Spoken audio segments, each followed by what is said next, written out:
Hello and welcome to another episode of Draft Gym TV. Obviously we are live. It is just about to be half-time in the Sweden-Ukraine game, which is at the moment 1-1. Forsberg, oh my goodness, what value for money he is. Absolutely brilliant player. Hopefully Sweden go through because I need all the players I can get in the next round. Now obviously we are here from Draft Gym. Draft Gym churns out some incredible content every single match day for you. If you haven't looked at that already, you need to get involved. It is absolutely incredible. Go on the website, have a look at the stuff we chuck out. We are obviously talking about FanTeam. We're not talking about the official game. We are talking about FanTeam. So we are getting into the real kind of end stretch now. Obviously, it's coming home. England managed to win earlier, which is big for a lot of our teams. And we did mention last week that fixture was the one that we were looking at in terms of who we're going to be investing in moving forward. We had a lot of shocks and a lot of upsets this week. We really, really did. France are out. Holland are out. So many of my teams had triple Holland, triple France. Did not see that coming at all. This is the tournament of upsets at the moment. So we need to be aware of that. And we need to make sure that we are building our teams knowing that this just seems to be the tournament of upsets at the moment. So there's no definite way of playing it. There's Flapjack in the community playing the official game went for all Czechs and all England this week. Absolutely smashed it. So there's no one way of playing it. What I'm going to try and do is just help you think about how to set up your team, how to do it, how to think about how to set up your teams as well. I'm not going to tell you, get this player, definitely do it. Because obviously, but everything that's been going on at the moment, it's all a bit of a mess, isn't it? So, Luke Porteous is in the chat. Evening, mate. He says, let's go, mode. Let's go, mate. Freaking, yeah, try and get some money if we can. Tobias Muller was in the chat hours ago and said, hi, who to captain and which teams to stack with 30 points behind? I will get to that. Don't you worry. So, let's have a quick look. By the way, it's all updated now. So, the top points is all updated. All the odds at the bottom of the screen are all completely updated for you as well. So let's have a look. These are my entries at the moment. Now, this is without my Sweden players playing. I've got triple Sweden in a lot of them. I've got Forsberg in pretty much all of them, and obviously he's just scored, so I'm expecting those to go up a little bit. Forsberg will be quite highly owned, but not a lot. I mean, he was such good value for money. I had to have him in a lot of my teams. So my entries at the moment, yeah, I'm getting closer to getting cash with a lot of my entries now. The main reason I wanted to show you my entries this week as well is if you have a look at the score there, just how close those scores are to be cashing, because that one there that's about 8k is 251 points. So if we take a few points off that and call it 248 points to be in 10,000, I'm only 8 points away in my 13,000 ranked one. So I'm looking at it and thinking, actually, it's really not that much of a push. If you've got players left in your team, which I think we're going to find most people don't, if you've got players left in your team and you play it smart, there is no reason why those teams can't cash. I'm looking at those four teams there from 14,000 to 12,000. I'm thinking if I can get all four of those to cash, that is an extra 120 quid. So I'm looking at it and thinking I'm going to try and get as many of those to cash as possible. I want those ones at the top to stay there if I can, obviously. And that one that's in 2000s, that's got Forsberg in it. And it does have quite a few Danish players on my bench as well. So I'm looking to try and get that one as high up as possible if I can. But it was just interesting. Look, I mean, if you're looking at my screen there, you can see how many players have been eliminated from my teams. It's not looking that good, is it, unfortunately? But some of those dots don't actually correspond. I looked at that second team and it's not looking as bad as it looks there. Korf's in the chat. Oi, oi. Triple M is in the chat. Good evening. Good evening, everybody that's in the chat. Remember to chuck in your questions if you've got any questions, because I'm more than happy to answer them. I will say, by the way, and make sure you like and subscribe the videos. Also, I've got a bit of a bad back at the moment, so I don't think I'm going to be doing this stream for as long as I would normally do it.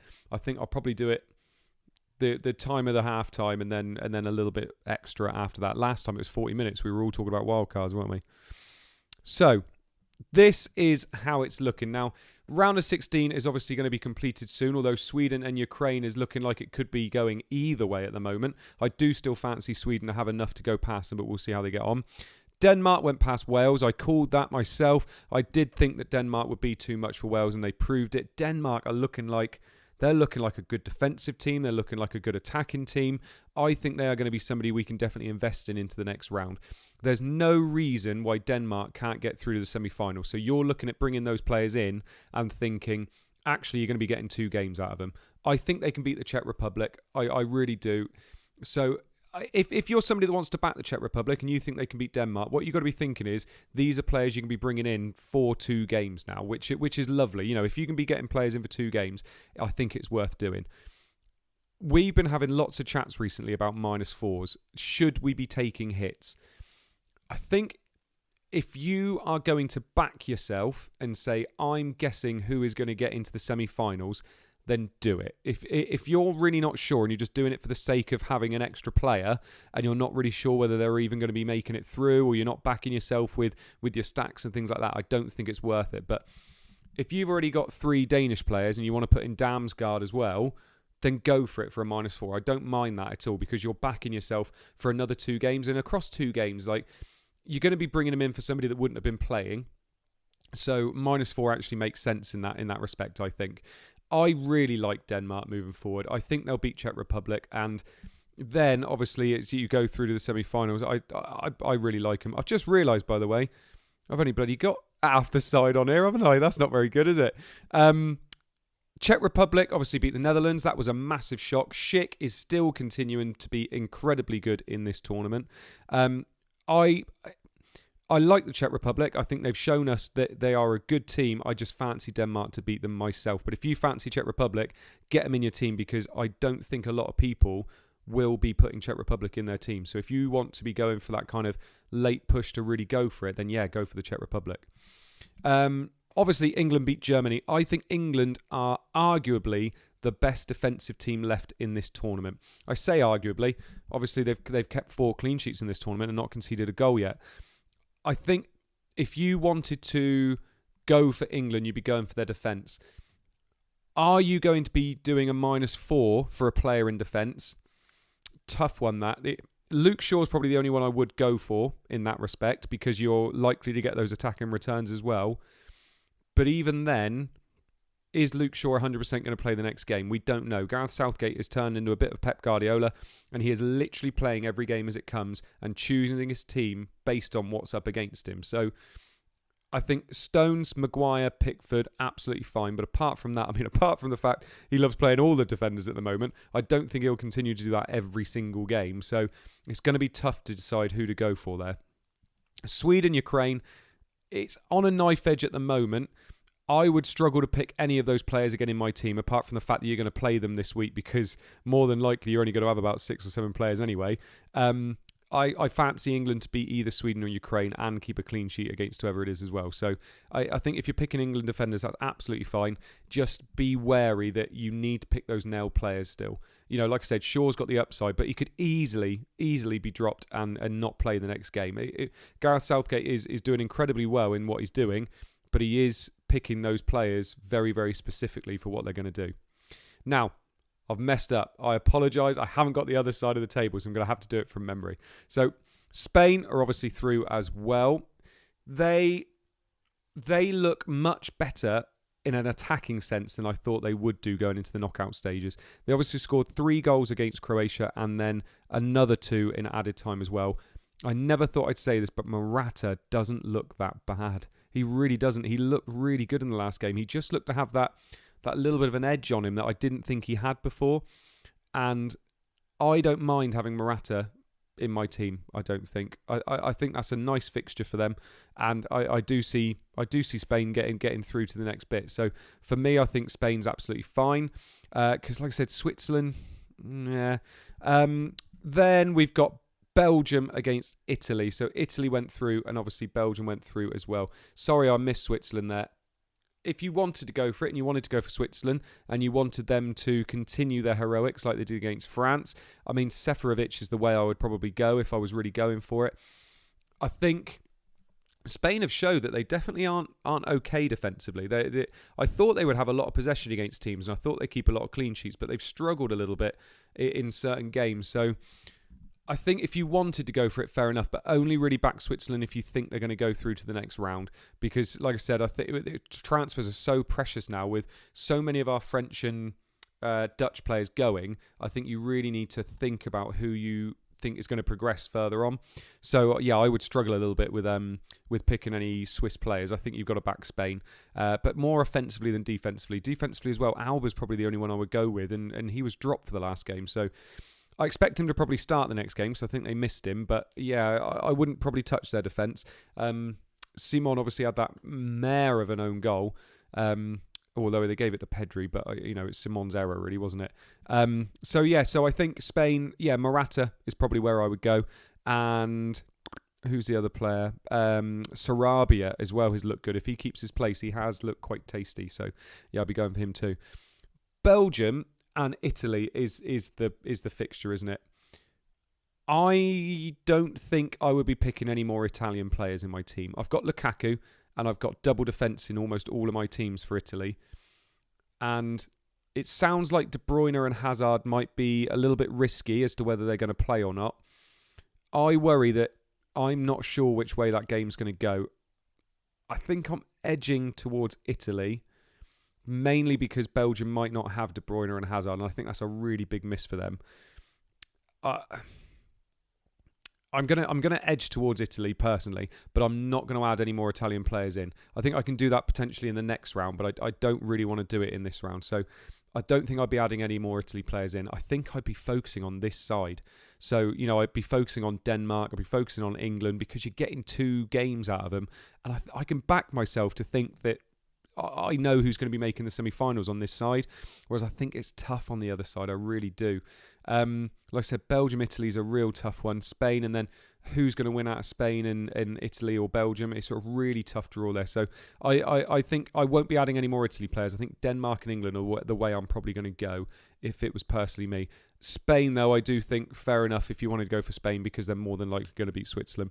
Nick Sharp is in the chat. He says Sarabia looked quality, to be fair. He has looked really good. For a player that didn't actually start this tournament, starting for his team, he has come in and looked really good so far. Right, you can see, by the way, if you look below me there with the top points, how many of those top point scorers aren't even in the tournament anymore. Ronaldo, Wijnaldum, Benzema, Depay, Dumfries, Schick is obviously still in. Myler, by the way, if you haven't got him, you need to get him in your team. Just how many of those top goal scorers aren't even in the tournament anymore? Absolutely incredible. Right, so here we go then. Let's try and trudge through this absolute mess. So this is my top ranked team at the moment. So I've got the double Italy, I've got triple Netherlands, triple France. So straight away that's 6 gone. Ronaldo is also gone. Boom, that's 7 gone out of my team. Bale, also gone. That's 8 gone out of my team. So I'm fielding 7. This is, bearing in mind, if Forsberg actually does stay in this tournament. I'm really hoping he does. So straight away, I'm looking at that and thinking, I'm in a bit of trouble there. What I've started doing is I've started looking at teams and thinking, right, you're either a defensive team or you're an attacking team or you're both. I don't think there is a both team left in anymore, apart from maybe Denmark. Denmark are the only ones that can be attacking and defensive quite, and do both quite well. Because of that, I've split them up into Denmark are attacking, Spain are attacking, Italy are defensive, England are defensive, and Belgium are probably more attacking than they are defensive. So that's where I'm going to be focusing my transfers.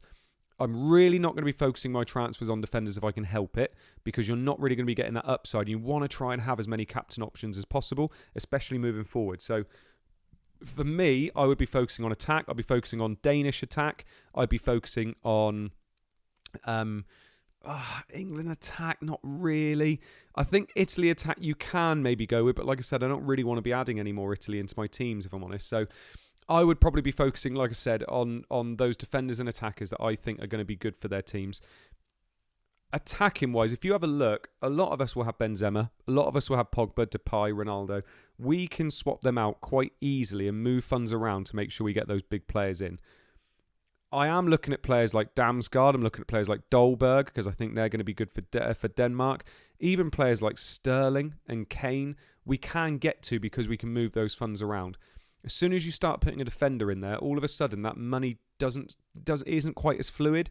So I would be focusing on those attackers as much as possible. But if you're going to get a defender in, I think it's got to be a Danish or England defender, just because of the easy route through to the final. And if you're backing those, if you're backing Czech Republic, go for them as well. But I think that's the way I would be going if I was going for defence. But like I said, attacking-wise, I don't mind Danish. I don't mind England either. And then the other side of the draw, maybe Spain with Morata or Sarabia. So it's not looking amazing at the moment, unfortunately, but you've just got to play the teams you've got. Nick Sharp says you only need 2 captains for quarters, remember? Yes, true. You look at it, I mean, in terms of who I think is the best captaincy, I would be so tempted to captain a Denmark player. I really would be. They've shown that they can score, 3, 4, 5 goals in a game. I think Spain is the only other way I go. I think I go for either a Spanish player or a Danish player. I think England struggle. I know they got 2 goals today, but really it was a 1-0 win. The second goal was a breakaway goal, and they weren't even expecting that, were they? So I think Denmark and Spain are probably the way I would go for captaincy this week. And then this is my second best ranked team, which did absolute bits this week and really came up through. Lukaku is captain. I was a bit gutted about, but look at that England back line. Very, very happy with that. Obviously, again, 3 Dutch, 3 French, unfortunately. But I do still have Isak and I have Meunier on the bench. So hopefully Sweden go through, and I've got Isak and Forsberg there to see me through as well. It's really tough at the moment. -4s, I think, as I said, if you want to go for -4s, that's absolutely fine. As long as you're taking out a player that obviously isn't going to play, then it feels like a bit more like a -2. And as long as you're bringing in players that you back yourself to go forward in this competition a little bit more. I would also wait until for Thursday night. Wait until Thursday night to do your moves if you can. You've got 2 days yet. And we might get a bit of information about who's playing, especially Belgium. It'd be interesting to see who's playing for Belgium. Right. And that is it from me, because like I said, my back is absolutely killing me and I need to go and sit down. So thank you very much for anybody that's been in the chat. Obviously, I've had a few people in my DMs recently asking for a bit of advice. Love that. I absolutely don't mind. Doesn't matter how many followers you had. I had somebody the other day who only had 2 followers and said, thank you so much for answering. It's like, it doesn't matter to me. I'm there to help you. That's the whole point of the stream. So make sure you like and subscribe. Thank you very much for watching and listening, and we hope to see you all soon, and we hope you have a fantastic quarter-final, and we very much hope Sweden are in it. Oi, oi.